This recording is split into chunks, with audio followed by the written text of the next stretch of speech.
Good morning class. आज हम class 11 accountancy का चैप्टर 1 स्टार्ट करेंगे, जो कि है इंट्रोडक्शन टू अकाउंटिंग। इस चैप्टर को स्टार्ट करने से पहले बेटा हमें ये पता होना चाहिए कि हमने कॉमर्स सब्जेक्ट चूज़ किए हैं, तो उसके अंदर अकाउंटिंग का मतलब क्या है। पहले अकाउंटिंग क्यों सीख रहे हैं हम, इसके लिए बेटा एक सिंपल सी बात समझो कि आप ये जानते हैं, आपने अपने आसपास एनवायरनमेंट में भी देखा है कि बिजनेस लोग करते हैं।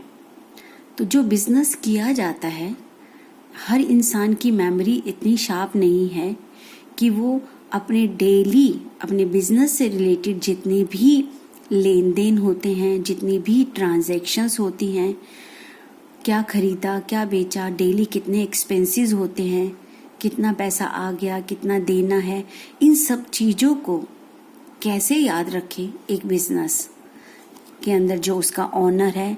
और जो बिजनेस बहुत ही बड़े लार्ज स्केल पर होते हैं, वहाँ तो और बड़ी प्रॉब्लम है।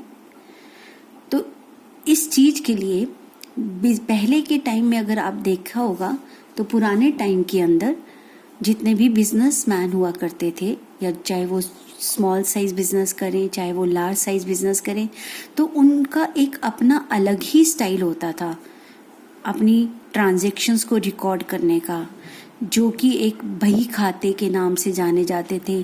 लंबी लंबी किताबें होती थी, प्रॉपर अकाउंटिंग नहीं जानते थे, फिर भी वो अपना हिसाब कच्चे से रख लेते थे। लेकिन उस हिसाब के अंदर भी उन लोगों के द्वारा बहुत सारी चीज़ों की गलतियां भी हो जाती थी, क्योंकि वो प्रॉपर नॉलेज नहीं रखते थे अकाउंटिंग की।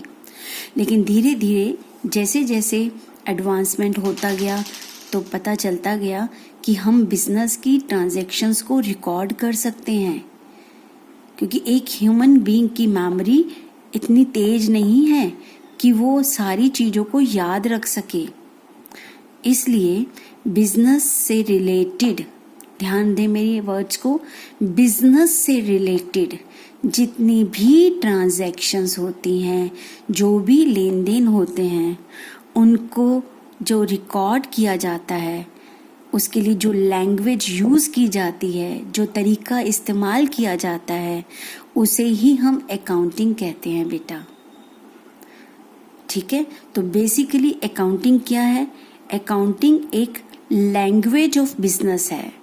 बिजनेस को रिकॉर्ड करने की एक लैंग्वेज है अकाउंटिंग, कि बिजनेस के अंदर जो भी लेन देन है उसे हम कैसे रिकॉर्ड करें। राइट? तो इसके लिए हम सबसे पहले सीधा आते हैं कंसेप्ट यानी डेफिनेशन पर आते हैं इसके।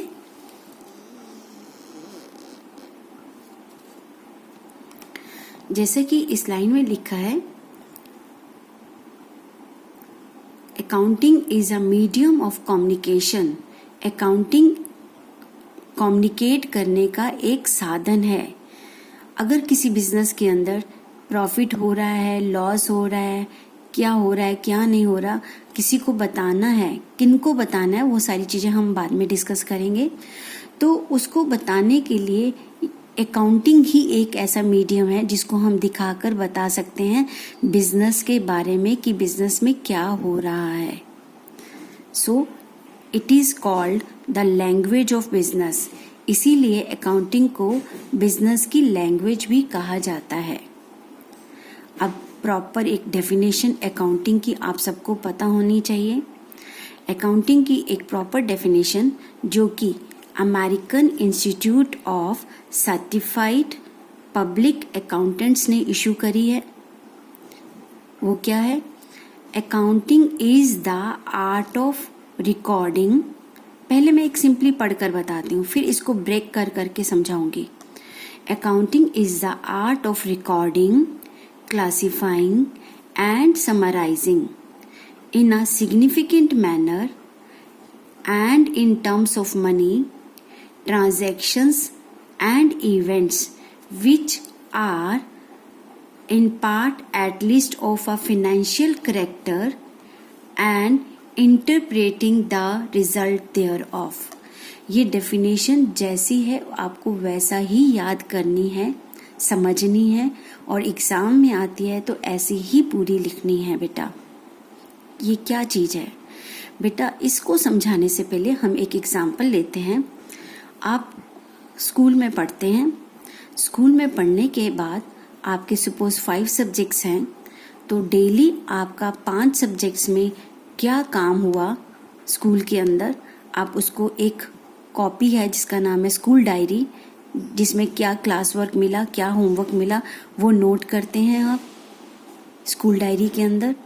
इसके बाद घर जाने के बाद उस डायरी को देखते हुए हर सब्जेक्ट का काम के लिए आपने अलग अलग कॉपी बनाई हुई है। हिंदी की अलग है, इंग्लिश की अलग है, अकाउंट्स की अलग है, बिजनेस स्टडीज़ की अलग है। तो आप स्कूल डायरी को देखते हुए सभी कॉपीज़ का काम, सभी सब्जेक्ट्स का काम अपनी उससे रिलेटेड कॉपी में करेंगे। पहले आपने एक डायरी में नोट किया, रिकॉर्ड कर लिया कि आज क्या क्या काम हुआ है। घर जाने के बाद उसको अलग अलग कॉपीज़ में किया, जिस सब्जेक्ट की कॉपी है, यानी अलग अलग करना इज कॉल्ड क्लासीफाइंग करना।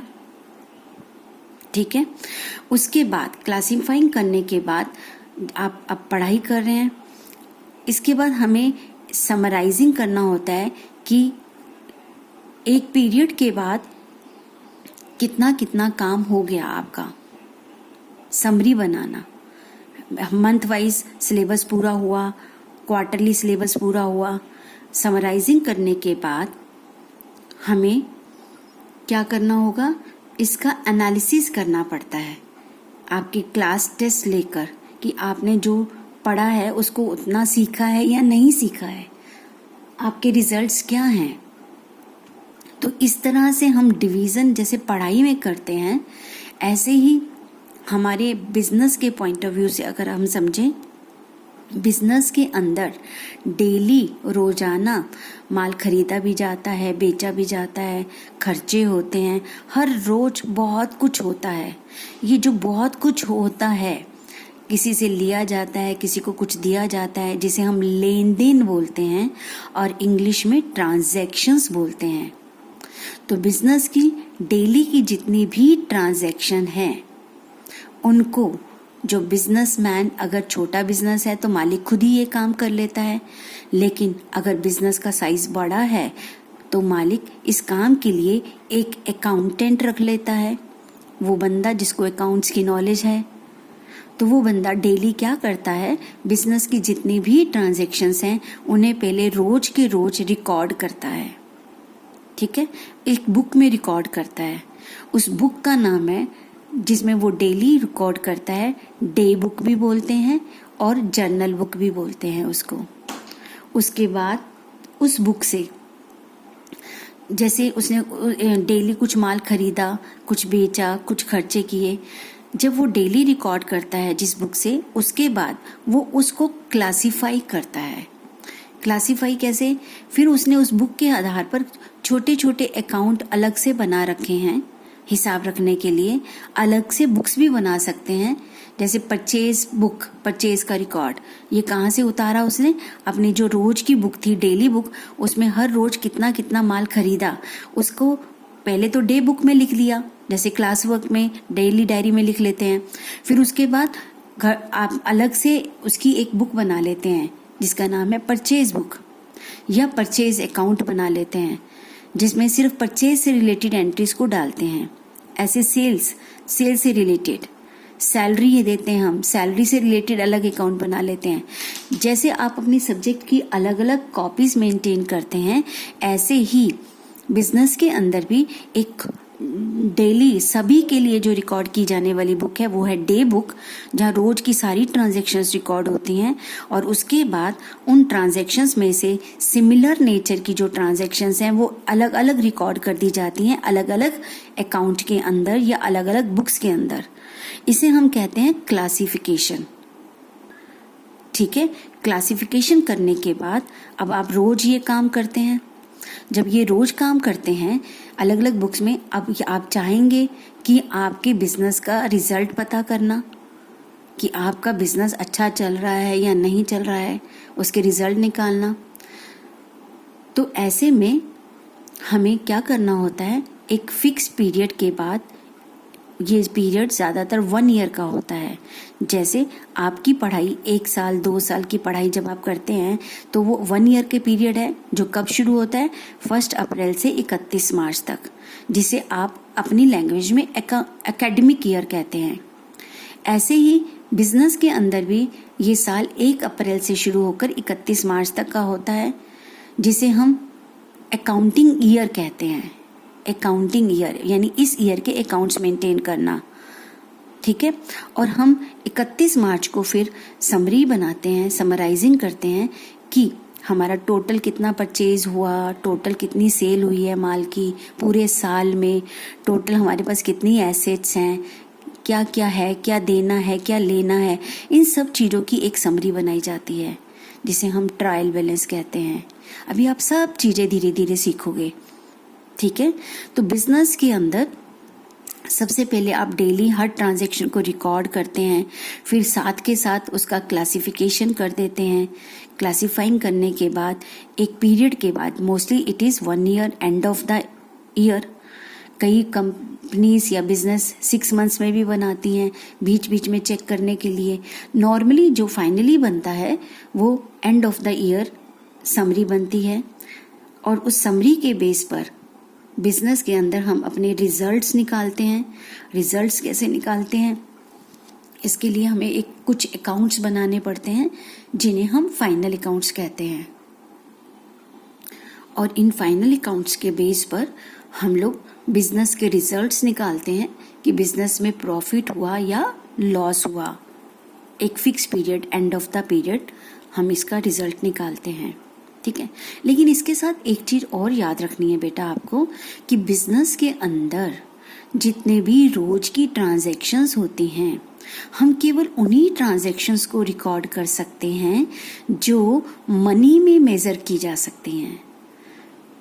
जैसे आपने 10 टन माल खरीदा, आपने 10 टन माल खरीदा, गुड्स परचेज किया, तो हम 10 टन थोड़ी ना लिखेंगे, हम ये लिखेंगे कि इस माल का वैल्यू कितना है, हम उसको प्राइस में बताते हैं।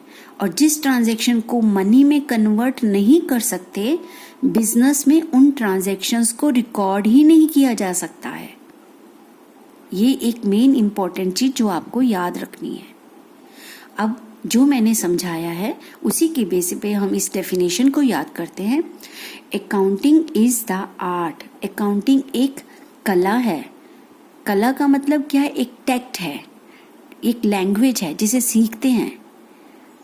It is the art of recording, record करने की कला, कि कैसे इसे बुक्स में लिखा जाएगा। ठीक है, तो उस बुक में लिखने का भी एक तरीका होता है, वो लिखने का तरीका हम आपको सिखाएंगे। रिकॉर्ड करने के बाद इसका क्लासिफाइंग करना, यानी हर ट्रांजैक्शन जो सिमिलर नेचर की हैं उनके लिए अलग अलग हिसाब रखना, उनका अलग से अकाउंट बनाना। एंड समराइजिंग, फिर एक पीरियड के बाद उसकी समरी बनाना। समरी कैसे? जैसे मैंने एग्जाम्पल दिया, आप रोज माल खरीदते हैं, बेचते हैं, करते हैं ये सब काम। अब आपने रोज के रोज माल कितना खरीदते हैं उसके लिए एक अलग से अकाउंट भी बनाया हुआ है, परचेज अकाउंट, सेल्स अकाउंट, जिसको देखते ही पता चलता है कि पूरे साल आपने कितना माल खरीदा, पूरे साल कितना बेचा। ठीक है, तो उसकी समरी बनाना। इस तरह से in a significant manner, in a important manner and in terms of money. अब ये जो सब काम आप कर रहे हो, ट्रांजैक्शन को रिकॉर्ड करना, क्लासिफाई करना, समरी बनाना, ये तभी हो सकता है जब आपने इनको मनी में मेजर किया हो, इसका मनी में कन्वर्जन हुआ हो, in terms of money. Transactions and events, यानी बिजनेस के जितने भी ट्रांजैक्शंस और इवेंट्स हैं, which are in part of, जो कि क्या है, सारी इवेंट्स और transaction at least of a financial character. Financial मतलब पैसे की विशेषता, यानी हम केवल उन्हीं ट्रांजैक्शंस को रिकॉर्ड कर रहे हैं जो कि फिनेंशियल नेचर की हैं, which can be measured in money. जैसे मैं एक एग्जांपल लेती हूँ, 2 लोगों में लड़ाई झगड़ा हुआ, इसको मनी में मेजर करो, तो झगड़े को कभी मनी में मेजर थोड़ी ना किया जा सकता है। तुमने 1000 की लड़ाई लड़ी, तुमने मुक्कों में 1000, ऐसा कुछ भी नहीं किया जा सकता। तो बिजनेस में हम केवल वही ट्रांजैक्शन रिकॉर्ड कर सकते हैं which can be measured in money, which are of financial nature and interpreting the result thereof, और उसके आधार पर ही इंटरप्रेट करते हैं हम बिजनेस के रिजल्ट्स को, ठीक है, and interpreting the result thereof, ठीक है। तो ये डेफिनेशन हमारी बहुत इंपॉर्टेंट है। इस डेफिनेशन में ही हमारा पूरा सिलेबस छुपा हुआ है जो हमने पूरी बुक में करना है। क्लियर? एक बार मैं दोबारा से रिपीट कर देती हूँ। अकाउंटिंग एक कला है बिजनेस की ट्रांजैक्शंस को, बिजनेस के जो भी लेन देन है उनको रिकॉर्ड करने की, क्लासिफाई करने की, बांटने की। क्लासिफाई कैसे करते हैं? सिमिलर नेचर ऑफ ट्रांजैक्शन को एक जगह रखकर, एंड समराइजिंग, और फिर उसकी समरी बनाते हैं। समरी बनाते हैं रिजल्ट्स जानने के लिए कि कितना टोटल माल खरीदा, कितना टोटल बेचा, टोटल खर्चे कितने आए, ये सारी समरी बनती है इन अ सिग्निफिकेंट मैनर, एक अच्छे तरीके से, इम्पॉर्टेंट मैनर से, और वो भी इन टर्म्स ऑफ मनी। अब ये सारी चीजें जो हम रिकॉर्ड कर रहे हैं, क्लासिफाई कर रहे हैं, वो सब मनी में होनी चाहिए, ठीक है। Transactions and events which are in part at least of financial character, कहते हैं जितनी भी ट्रांजैक्शंस आप रोज करते हैं उनमें से आप ये ढूंढोगे कि वो कम से कम कैसी होनी चाहिए, फिनेंशियल करेक्टर की, फिनेंशियल नेचर की, तभी हम ये सारा काम कर सकते हैं।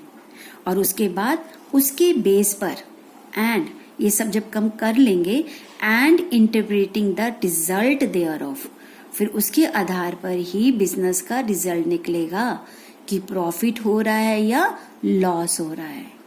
तो ये डेफिनेशन बेटा बहुत बहुत इंपॉर्टेंट है जो आप सभी बच्चों को अच्छे से याद करनी है। नेक्स्ट टॉपिक है हमारा एट्रीब्यूट्स या कैरेक्टरिस्टिक्स ऑफ अकाउंटिंग, कि जो आप लैंग्वेज अकाउंटिंग बिजनेस की सीख रहे हो उसकी क्या एट्रीब्यूट्स या उसकी क्या विशेषताएं हैं। सबसे पहले बेटा आपको ये पता होना चाहिए कि कैरेक्टरिस्टिक्स या एट्रीब्यूट्स होते क्या चीज हैं। कैरेक्टरिस्टिक्स, इसको हम फीचर्स भी बोलते हैं। इसका मतलब है कि जिस चीज के बारे में पढ़ रहे हैं वो किस किस चीज से मिलकर बना है, या उसमें क्या विशेषताएं हैं, उसके पॉजिटिव और नेगेटिव सब चीजें। अब जैसे मैं एक एग्जांपल लूं कि explain the characteristics of Amitabh Bachchan, तो Amitabh Bachchan is an actor है, he is very tall, he is 75 years old, है ना। उसकी बहुत हिट मूवीज ये हुई हैं, उसका ये प्लस पॉइंट है, उसका ये नेगेटिव पॉइंट है, वो इतना अर्न करता है, तो हम उसके बारे में बता रहे हैं। ऐसे ही अकाउंटिंग जो अभी आपने डेफिनेशन पढ़ी, तो उसके क्या एट्रीब्यूट्स या कैरेक्टरिस्टिक्स हैं। सबसे पहला टोटल इसके कैरेक्टरिस्टिक्स हैं बेटा 7। ये 7 के 7 कैरेक्टरिस्टिक्स वही हैं जो अभी आपने डेफिनेशन में पढ़े। जैसे पहला है identification of financial transactions and events. इसका मतलब है कि जब आप बिजनेस करते हैं तो बिजनेस में कभी कभी हम ऐसी ट्रांजैक्शन भी करते हैं जो कि मनी में मेजर नहीं की जा सकती। जैसे हमने किसी की हेल्प कर दी, ऐसे ही हेल्प करने में आपने फिजिकली हेल्प करा किसी का, तो आप इसको मनी में मेजर नहीं कर सकते। तो हम बिजनेस के अंदर केवल उन्हीं ट्रांजैक्शंस को लिखेंगे जो बिजनेस से रिलेटेड हैं, पहली बात, और दूसरी बात वो मनी में मेजर की जा सकती हों, ठीक है। तो हमें पहले पहचानना है, आइडेंटिफाई करना है बिजनेस की ट्रांजैक्शंस में से फिनेंशियल होता है पैसे वाली ट्रांजैक्शंस को, एंड इवेंट्स को। जब हम उनको आइडेंटिफाई कर लेंगे,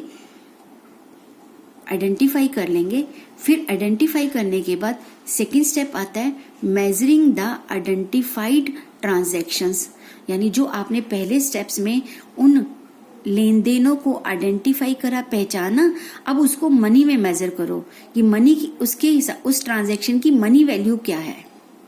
क्योंकि बिजनेस में 2 तरह की ट्रांजैक्शंस होंगी, एक बिजनेस से रिलेटेड, एक नॉन बिजनेस रिलेटेड, ठीक है, नॉन इकोनॉमिक जिसे हम बोल देते हैं। तो उनको पहले पहचानना, इकोनॉमिक ट्रांजैक्शंस को, फिर उनको आप मनी में मेजर करना, measuring the identified transaction into money. ये 2 स्टेप सबसे पहले करना है। पहला स्टेप ये करना होगा, फिर ये करना होगा। सबसे पहला फीचर है हमारा आइडेंटिफाई करना फिनेंशियल ट्रांजैक्शंस या इवेंट्स को। Accounting records only those transactions and events. Accounting केवल वही ट्रांजैक्शंस या घटनाएं रिकॉर्ड करता है विच can be measured in terms of money, जो मनी में मेजर कर सकते हैं। This involves identifying transactions. इसका मतलब है हमें कौन सी ट्रांजैक्शंस आइडेंटिफाई करनी है, मनी वाली। Identifying transactions and events that are part of economic activity, जो किससे रिलेटेड है, इकोनॉमिक एक्टिविटी से रिलेटेड है। या आपने इकोनॉमिक और नॉन इकोनॉमिक 9th-10th में भी पढ़ा होगा, ठीक है। इकोनॉमिक एक्टिविटी से जो रिलेटेड है उन ट्रांजैक्शंस को हमें रिकॉर्ड आइडेंटिफाई करना है। For example, purchase of raw material, business के लिए कच्चा माल खरीदा या पैसे से खरीदा। सेल ऑफ फिनिश गुड्स, माल बनाकर आपने बेचा, पैसे में बेचा, पैसा या तो कैश बेचा या उधार बेचा, तो उधार वाला पैसा भी आ जाएगा। Such transactions are identified with the help of bills and receipts as evidence of the transactions. इन जितनी भी ये ट्रांजैक्शन है इन्हें कैसे आइडेंटिफाई करेंगे, कैसे ढूंढेंगे, सबके प्रूफ देखेंगे, सबके एविडेंस देखेंगे। आपने माल खरीदा, बिल दिखाओ, बेचा, बिल दिखाओ। तो ये सारी चीजें हमें कलेक्ट करनी होंगी, आइडेंटिफाई करनी होंगी, जो हमारी बिजनेस से रिलेटेड फिनेंशियल ट्रांजैक्शंस हैं। अब हमने उनको आइडेंटिफाई कर लिया। फिर सेकंड स्टेप क्या है, मेजरिंग द आइडेंटिफाइड ट्रांजैक्शंस। अब उन्हें मेजर करो कि किस ट्रांजैक्शन में कितनी वैल्यू है। Accounting measures the transactions and events in terms of common measurement unit. इसे हम कॉमन मेजरमेंट यूनिट में नापेंगे, that is the currency of the country. अगर हम इंडिया में बिजनेस करते हैं तो रुपीस में नापेंगे, किसी और कंट्री में करते हैं तो उस कंट्री की जो करेंसी है उसमें नापेंगे। तो एक कॉमन फैक्टर में, कॉमन यूनिट में मेजर किया करना पड़ता है। In other words, financial transactions and events are measured in terms of money। हमें उन्हें मनी में मेजर करना होगा। अब एक नोट दिया है इन्होंने, an event which cannot be measured in terms of money is not recorded in the books of accounts। For example, event like the caliber or quality of a management team, किसी के अंदर गुण हैं, बहुत सारे क्वालिटी हैं, और appointment of a manager are not recorded in the books of accounts. किसी की क्वालिटी को हम मनी में मेजर नहीं कर सकते ना, इसलिए हम उसकी क्वालिटी को रिकॉर्ड नहीं कर सकते। हम केवल उन्हीं बिजनेस की ट्रांजैक्शंस को, इकोनॉमिक ट्रांजैक्शंस को रिकॉर्ड कर सकते हैं जो मनी में मेजर हो।